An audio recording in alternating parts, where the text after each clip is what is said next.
Hi everyone. This week I have for you a fireside chat I conducted at ETH Denver with two extremely crypto-friendly governors, Jared Polis of Colorado and Mark Gordon of Wyoming. This was a really great conversation. Governor Polis is a former entrepreneur and has been a crypto-friendly government official at both the federal and state levels. And Governor Gordon can probably claim the mantle of heading up the most crypto-friendly state in the nation. If you listened to last week's episode of Unconfirmed with Caitlin Long, you'll hear him talk a bit more about the special purpose depository institution law that is enabling her new crypto bank, Avanti. I think people really enjoyed this discussion because last week I happened to be talking to someone who had been at ETH Denver, and he randomly spouted off to me some of the facts he learned in this discussion. And when he finished, I was like, did you learn that in the conversation I moderated at ETH Denver? And yes, folks, the answer is yes. But maybe he'd forgotten that I was there, just sitting on stage asking questions, but otherwise apparently not that memorable. Anyway, please enjoy this fun conversation from ETH Denver with Colorado Governor Jared Polis and Wyoming Governor Mark Gordon. Kraken is the best exchange in the world for buying and selling digital assets. It has the tightest security, deep liquidity, and a great fee structure with no minimum or hidden fees. Whether you're looking for a simple fiat on-ramp or futures trading, Kraken is the place for you. CipherTrace helps grow the crypto economy by making it trusted by governments, safe for consumers and investors, and by protecting financial institutions from crypto laundering risks. What's the best way to spend crypto? The MCO Visa card lets you spend it anywhere Visa is accepted, including your coffee shop or the Apple Store, all with up to 5% back. Download the Crypto.com app and reserve yours now. So, hello everybody. Thank you for coming to this panel. Here I have the Governor of Colorado, Jared Polis. And there we have the Governor of Wyoming, Mark Gordon. All right. Governor Polis, let's start with you. Before you got into politics, you had a very successful career in tech. And actually, when I was reading your bio, I realized we're like roughly the same age. And this reminded me of how, for my fifth-year college reunion, I showed up. I've been working in journalism for a few years. I was probably making like $50,000 a year or something. And in my class, there were people who by then had already launched startups, sold them for millions of dollars, and were like living the high life. And you have kind of a similar story. So can you tell us a little bit about your time as a tech entrepreneur? Yeah, those were the days. So this was I was class of '96. Is that what you were? 97. Yeah, so we're close. I guess that means I'm a little bit older. This was sort of what we call Internet 1.0. Is what we call it now. Is basically I started an internet access provider with two friends that I met through college. This was in the days of dial-up internet access, of course. We had a T1 coming in, and we had a server, and then we just got a bank, started with 20 modems, grew it, people dial-up access, grew that company, we raised professional capital. We started it in 93, we raised professional capital in 96, we sold it in 98. So that was all happening during that time frame. Started an online flower company, proflowers.com, and also online greeting cards, bluemountain.com. A few others along the way, but those were some of the ones people might know. And you then spent 10 years in Congress as a representative, and while you were there, you were a member of the Congressional Blockchain Caucus, and you even wrote letters like to the SEC Chairman Jay Clayton and the CFTC Chairman Christopher Giancarlo, sort of requesting or advocating, what's the word? Advocating that there's like loose regulation and regulation that isn't too restrictive in the U.S. around crypto. So can you tell us like how you got into cryptocurrency and sort of what would be on your wish list for how it should be regulated? Well, I think my most famous moment there in Congress was when there was a senator that wrote a letter saying that Bitcoin should be banned because, used by criminals, blah, blah, blah, blah, blah, blah. And I basically took the letter and I just, everywhere he wrote Bitcoin, I said paper currency should be banned because it's used by criminals. It's untraceable. It's sometimes used for tax evasion. So I sent the same letter without just using paper currency. So that was fun. I also was the first candidate for Congress. I was an incumbent. I was already there running again to accept donations in Bitcoin. Didn't get too much, maybe $2,000, $3,000, but still it was fun to do. And then I sponsored some legislation with regard to the creating a framework that allows for more innovation nationally with regard to blockchain technologies. Transitioning to the state level, I was just doing an interview with CoinDesk, and they asked me the difference is Congress, you can do a lot because it's national government. A lot of stuff has to be regulated from the federal level, but it's really slow, really slow. State level, really fast, but we can only do what we can do. So both Mark and I in our states have done what we can to be as opening and facilitating of blockchain currencies as we can. We passed the Digital Securities Act to exempt tokens from our state securities laws. But again, we're still under federal law. Wyoming and Colorado are still part of the United States of America, last time I checked. And Governor Gordon, this is actually the perfect segue because your state has launched probably more blockchain bills than any other state. So how did you become interested in cryptocurrency and become such an active state in this space? Thank you. It's wonderful to be here. I think it really came about because we have a strong libertarian background in our state. We're 588,000 people. People expect to know everyone that's in government. We don't like government. We just never have liked government. And so it's been really important. So a number of our legislators, Caitlin Long is going to be here tomorrow, Tyler Lindholm, decided what can Wyoming do to do things like create the first utility token law in the country? What can we do to figure out how to build a logical on-ramp and off-ramp? How can we get ourselves under the UCC code so that you don't have to worry about SEC? How can we build reciprocity? These are all things that we kind of put together in about 13 bills that really stood up kind of a framework that it's nice to see others are beginning to kind of copy and follow. But I think really, Laura, what I'd like to say is that the coolest thing about Jared and me being here is that, this is the sort of part of the world where I think that libertarian spirit, regardless of party, comes to the fore. And we really want to build, this kind of an environment here.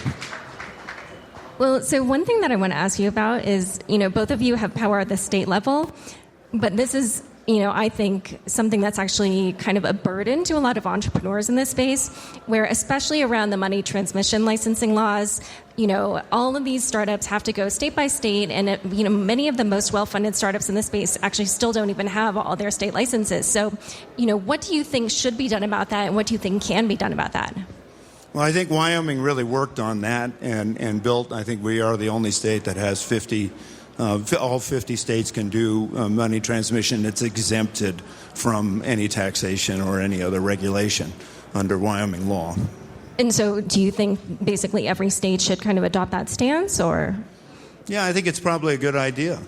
I think what we're really working on is trying to build a whole new ecosystem for these kinds of, call them currencies, call them different settlement regimes. I think this is really what we're looking at in the future. We have some experience in Colorado also around another industry that the federal regs are far behind on because it's technically illegal. That's the cannabis industry in Colorado. So we've been doing workarounds. We announced our cannabis banking roadmap the other day. It's been a priority for us to help make sure that our legal cannabis industry has access to legal banking and financial resources. Again, it's a similar juxtaposition because technically none of that is allowed federally. And so we have to do what we can to create that safe haven for innovators and entrepreneurs to be successful in our state. So, I understand what you're doing, and yet at the same time, I don't know how much it resolves issues for the entrepreneurs. You were saying that you thought other states should adopt a similar regulation, but is there something that you can do to kind of get that going to make it so that there are more states that adopt that stance? Well, so in Wyoming, we have a new, what we call our Speedy Bank, special purpose depositories. And we created basically 3 different classes of digital assets. And part of what we're trying to do is to build that into a framework that is comfortable for the SEC and others. And so we've really worked hard on that. Our banking regulate. The nice thing in Wyoming, again, very small, so the banking administrator, the head of banking department, we've been able to work together. I used to be on the Federal Reserve Bank Board, and so we've been able to kind of craft banking laws around special purpose depositories and digital asset owning, both securitization and utility tokens. And I think if people see a first mover, and a first mover isn't shot out of the saddle, then perhaps they start to follow, and then perhaps you start to say this space really is able to be opened up. And by that, do you mean it's sort of like a competitive advantage, and it kind of brings some startups in other states interested in attracting that industry will want to, get a piece of that business? I don't really know if it's about a competitive advantage. It's just about, actually forging the thing. I think, Jared and I often are in this sort of situation where we're the Wild West, and you have to have a framework that works, but you really can take the lead, and hopefully others come along behind. We're seeing, Puerto Rico do that, and others. And hopefully the federal government. I mean, we want to push some of the thought leadership at the state level up when the federal government gets around to doing a thoughtful process around this. Yeah, exactly. Well, so can you talk a little bit more, other than sort of hoping that happens, or is there anything kind of more concrete that the states can do to try to push more sensible federal regulation? Well, look, I mean, we also compete in a global economy, and for that very reason, there are absolutely blockchain companies today that are in Switzerland or in other countries because of more favorable legal landscape. I think we need to recognize that that's part of the competitive landscape. It's easy for a company to domicile wherever they choose to domicile, so we need to remove anything that inhibits that kind of innovation in our state. Now, again, things are not that dire. I mean, last year alone, $50 million was invested in blockchain companies here in Colorado. We have a chief blockchain architect at our Office of Information Technology. We passed several bills in the area. We're doing a lot of work around blockchain and ag. And, of course, we did our digital tokens law, exempting them from state securities law. I mean, stuff's happening, but I totally get, and we hear too, yes, this company is locating somewhere else because they're not able to get by at the American regulatory landscape. Well, and I think the other thing, too, is that when people look at, the United States, they tend to look at a place like, and God bless them, New York or California or, something you see. But really, when you come to this part of the country, regardless of where it is, you really see a kind of a culture that says we can handle it here at a local level. And my point is, and Jared knows this much more than I do, he's served at a federal level. It takes a very big push to get things to move. So I think if you start to get, you saw this with some of the cannabis laws and others, if you start to see a body of work that starts to move forward, eventually the federal government has to respond. And I was also wondering about the digital token acts that you guys have passed, kind of enabling utility tokens to be launched here, or basically like having ICOs here in the state. How popular has that been? How many token issuers have taken advantage of that in your states? I had a little trouble hearing your question. Just like how many ICOs have taken advantage of the Colorado? So I think we have, states have the ability to regulate securities, and we do. We wanted to create a space where we could exempt digital tokens from our state securities laws. Doesn't mean they're not subject to federal securities laws, if applicable. It's a gray area. But we wanted to make sure that at the very least, the state of Colorado is doing nothing above and beyond that we're simply monitoring and learning from what's happening in the free market. And just to answer your question, I think we've had about 40 ICOs that have incorporated in Wyoming over the last year. It's kind of fun to see the mining operations that are setting up in various places. So that's happening. As I say, we've had 2 charters for the Speedy banks. So things are starting to happen. And when you start talking about utility tokens, to me, a whole new realm of things open up. Really cool stuff. Fractionalized ownership, ways to create actual carbon markets, not artifices of accounting, but actual carbon sequestration markets, that sort of thing. We have a very high profile one. I don't have the total number, by the way. Hello, there we go. Hi. We have a high profile one. A new journalistic enterprise, Colorado Sun. I don't know if Colorado Sun reporters are here. Anybody from Colorado Sun? So hopefully they're covering this because they were, in fact, largely funded through digital tokens. So it's an innovative model in sort of citizen-funded journalism that it's somewhat commercial. Their goal isn't to make a ton of money, but it's a civic value of it. But that's a very high-profile example here in Colorado. Yeah, now that I think about it, I actually think I know some journalists who work there, and they were telling me about it. And I was also wondering, so let's say that, I live in a different state. Can I participate in these ICOs without any kind of risk to myself, or how does that part work? You certainly don't run afoul of Colorado law or Wyoming law, but you have to check with whoever you check with to see in your state. But any issue would not be ours. Yeah. So it tends to, the participants tend to be people who are, already residents of Colorado or Wyoming. I don't think I don't think anybody's going to... You have to seek legal advice wherever you are, but I don't think there's an actual issue there as far as actual prosecution. No, I wouldn't be. I don't think there is either. One of the things that Wyoming law is working on now is making sure that you have First Amendment rights for code. So, for example, if you've set up an ICO, there's a coin, and somehow it's implicated in crime, you, as the creator, cannot be prosecuted for that crime.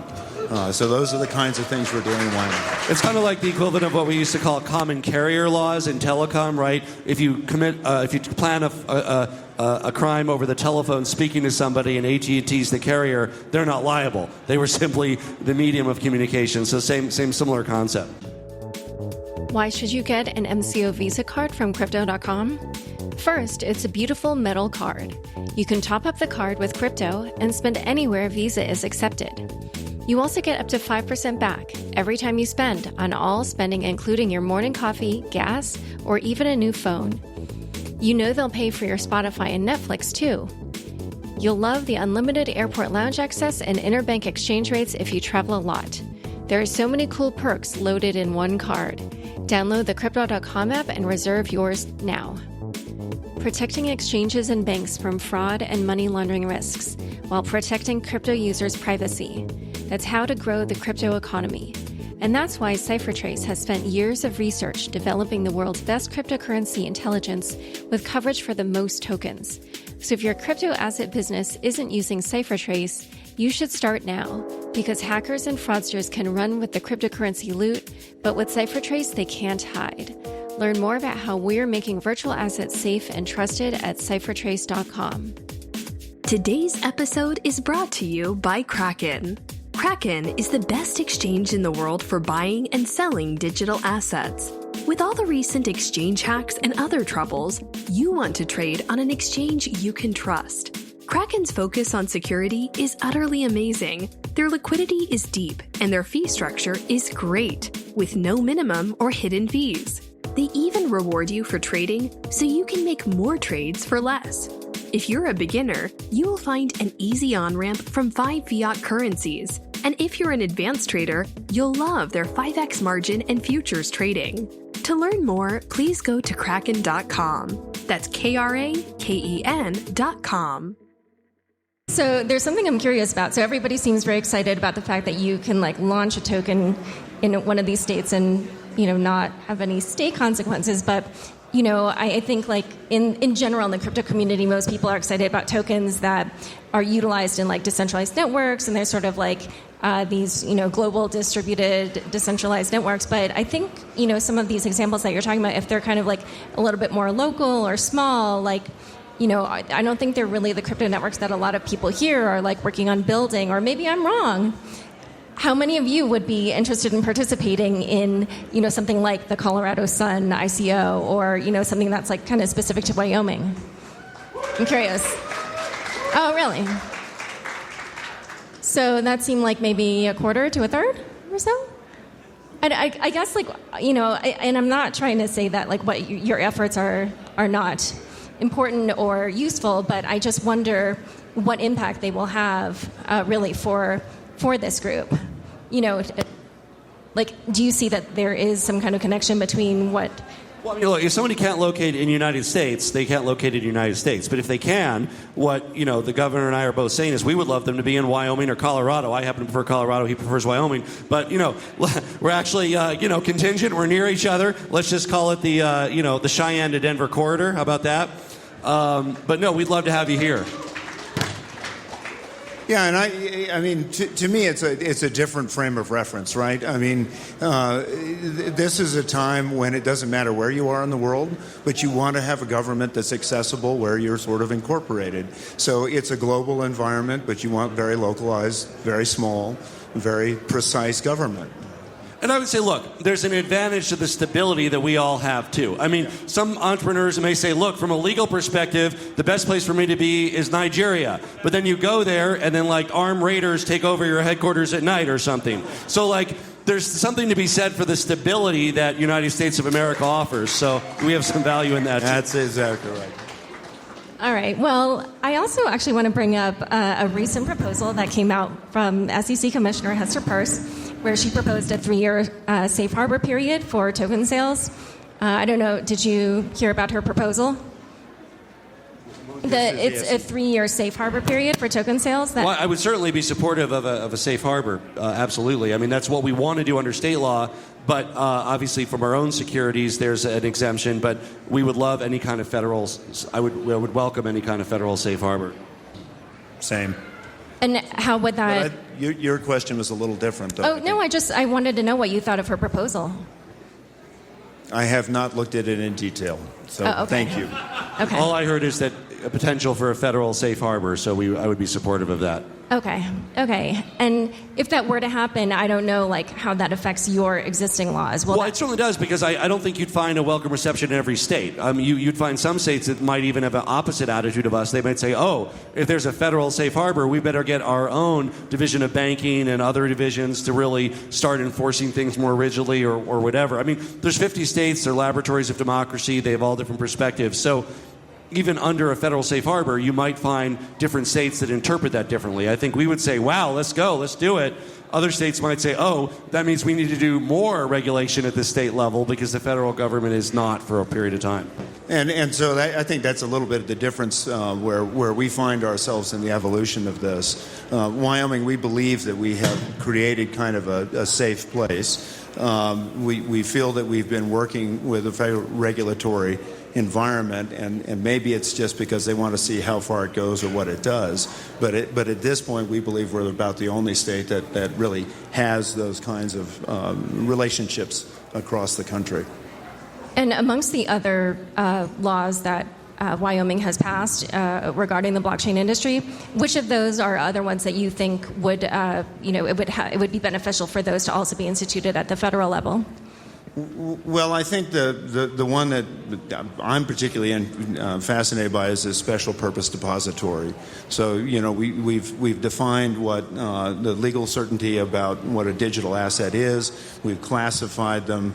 We've created these banks. We've created the regulatory structure around them so that now you have ownership of that in that banking institution. And I think, people are saying, okay, you've really taken a good long look at this, and it seems like your regulatory framework is working. I guess we'll see how that goes. It's very young, but as I say, it's up and it's running. We've had 2 banks that have dropped their charters here in the last month. And what about you? I mean, you have experience at the federal level. What's on your wish? I asked you this before, but in the context of what you've already passed. Well, I think they beat us in the number of bills. I maybe signed 6 that had to do with blockchain. You had 13. So it also depends what they do. But again, we did establish a council around implementation in ag. We're focused on state-level implementation. I think that what distributed ledger technologies can offer in terms of,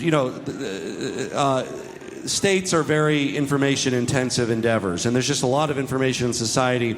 Obviously, the distrust of centralized databases is something that exists on the political left and the political right.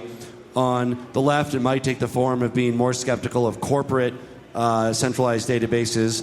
That's on the left. On the right, it might take more of a form of being skeptical of government centralized databases. But a distributed ledger solution solves both of those, right? Whether you distrust government or distrust corporations, or like most people probably distrust both, you are finally able to trust yourselves through a distributed ledger technology. Well, so speaking of left and right, that was actually my next question. Governor Gordon, you're a Republican. Governor Polis, you're a Democrat. At the moment, this is just my take, but I don't see this as being like an obviously either partisan or even, frankly, bipartisan issue. It's sort of, there are arguments I could make that it seems partisan and other arguments I could make where it seems bipartisan. I'm interested to know what your opinion is of, kind of attitudes in terms of partisanship over blockchain technology. I don't think it's partisan here. I mean, I think many of the bills that I signed were, we have a Democratic majority in both chambers, but they were sponsored by Democrats and Republicans. They reached my desk with Democratic and Republican votes. I think there might be a few folks on both sides that might be curmudgeonly or not support things they don't fully understand or be more law enforcement oriented, and they might oppose things, but that could be Democrats or Republicans. Yeah, and I guess I'd echo that. I don't really think this is a partisan issue, and I hope it doesn't become a partisan issue because we can screw up almost anything. It's just good business. It's good business, and the distributed nature of it is very democratic and offers tremendous opportunities. And if you love small government, as I think both of us probably do, what better mechanism to be able to create a smaller government than with, maybe a blockchain apparatus in place. So earlier when I said I could argue it both ways, I am going to now argue it one of the ways at least, because when I watched the congressional hearings about Libra and Facebook, there definitely was a lot of animosity towards Facebook, obviously. But then you even saw kind of like Congressman Sherman, I think, saying like these needed to be banned and stuff. And so there were definitely, it felt like if you were to pick one side that was a little bit more negative toward blockchain technology, it would probably be the Democratic side. So I just wondered, if you are seeing that, how do you think you can overcome that? Like, what are the best arguments to make? I didn't see the hearings you're talking about. I'm sorry, were they about Facebook or were they about blockchain? They were about Libra. Okay, they were about Libra. No, I didn't. But all the issues with Facebook came up. Right, yeah. Right. So I haven't had the advantage of seeing what you're talking about. I don't see it being partisan. I mean, as I said, I think there are some that come out of the kind of, law enforcement side that are more skeptical of anything that's decentralized.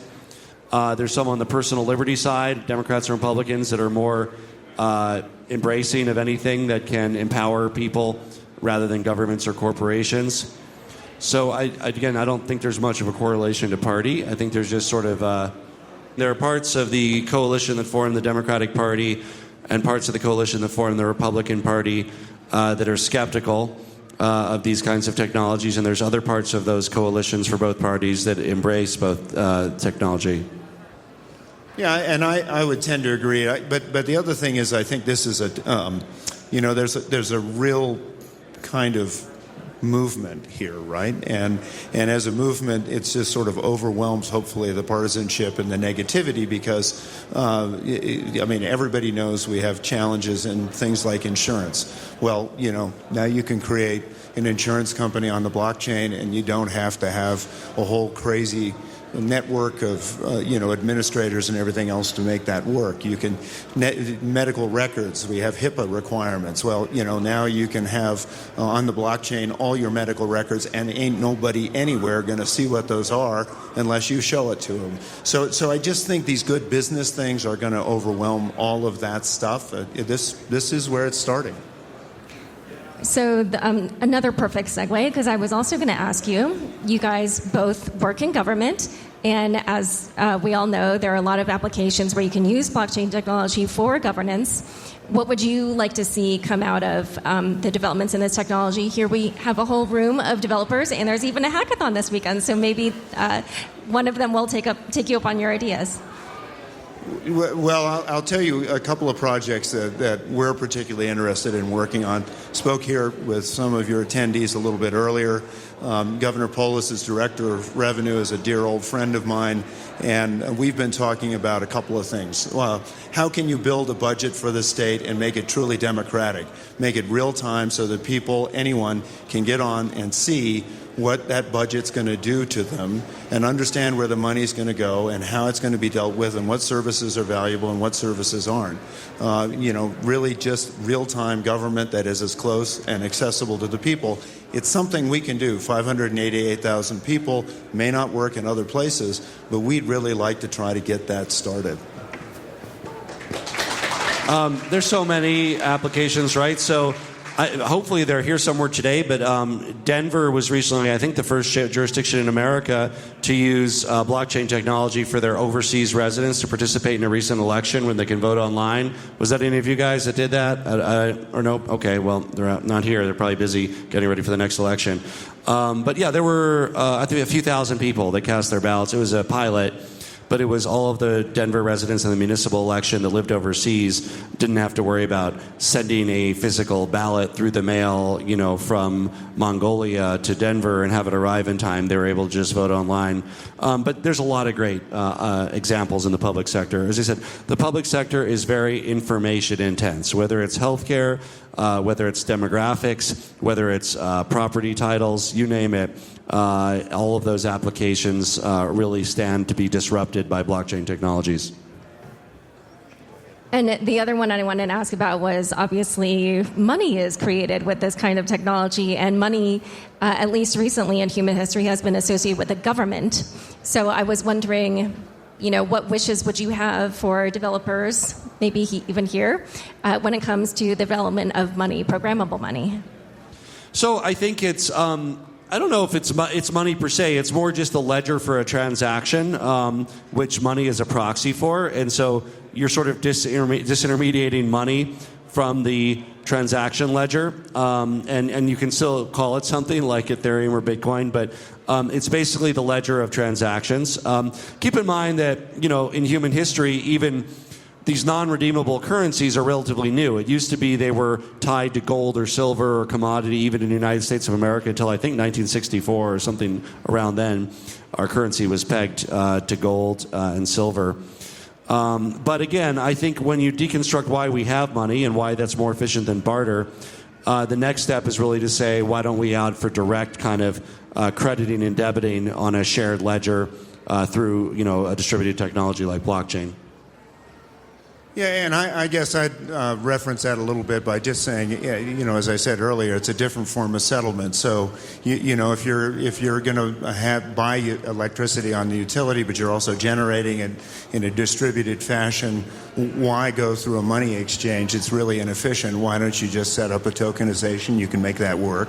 I spoke earlier about the opportunity to really set up exchanges that are about important things like carbon dioxide in the atmosphere and sequestering that. How do you do that, and how can you? That's something you can actually do without having an artifice. Our ranch sold some of the very first carbon credits ever, and 50% of that was brokerage fees. That was just ridiculous. The money that we were going to get, 50% reduced by brokerage. The brokerage had nothing to do with it. It was between the consumer and us, the producer, and that's where that exchange should occur. That's interesting. Yeah, I also personally am very fascinated by how we could apply this technology to solve environmental kind of like commons problems, issues. So I used to cover that as a journalist. Anyway, okay, last question. Just general question. What do you think of Ethereum? Because this is an Ethereum hack. What do you think of Ethereum?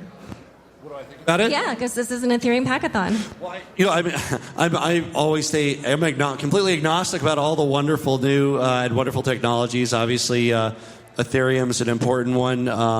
Right now, you have the second or third biggest capitalization. Is it Second. $250 or so for one Ethereum unit. Is that right? I don't even know. Can somebody... 260? Do I hear 260, 270? I do not know the price of 280, 280, 288, 288. 280. Okay, great. 288.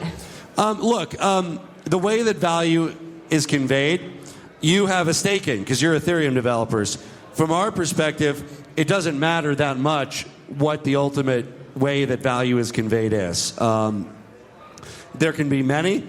I think that there is already value, significant value being conveyed through Ethereum. That's why there's a developer ecosystem around Ethereum. You wouldn't be here if it had the 15th largest cap. You'd probably have a small group of maybe 12 of you here. So it directly inspires the economic ecosystem around development. So that's exciting and fun. But obviously I'm agnostic, about what happens, but it's exciting to see that the value of Ethereum has driven such a large development community to develop innovations in this ecosystem. Yeah, and I guess what I'd say about Ethereum, when we started seeing the ICOs and various things, Bitcoin and others coming along, it was easy to sort of say, well, this is going to be speculative. There's a lot of volatility. Really don't see the application. It can start to grow, et cetera, et cetera.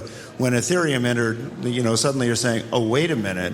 I understand where this really has practicality. Then you can back test that against the other cryptos.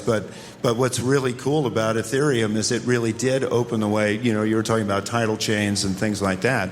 It's extraordinary what Ethereum sort of opened up in that respect. Great. All right, so I don't have a watch on. Is that 30 minutes? Yes? Oh. I have really good spidey sense. I think it's from doing the podcast so much. Thank you so much, Governor Polis and Governor Gordon. Thanks so much for joining us today. To learn more about Governor Polis and Governor Gordon, check out the show notes inside your podcast player. Whether you're feeling this crypto winter or the other kind of winter, keep yourself warm with some Unchained t-shirts, hats, mugs, and stickers, which you can find at shop.unchainedpodcast.com. Again, that's shop.unchainedpodcast.com. Unchained is produced by me, Laura Shin, with help from Fractal Recording, Anthony Yoon, Daniel Nuss, Josh Durham, and the team at CLK Transcription. Thanks for listening.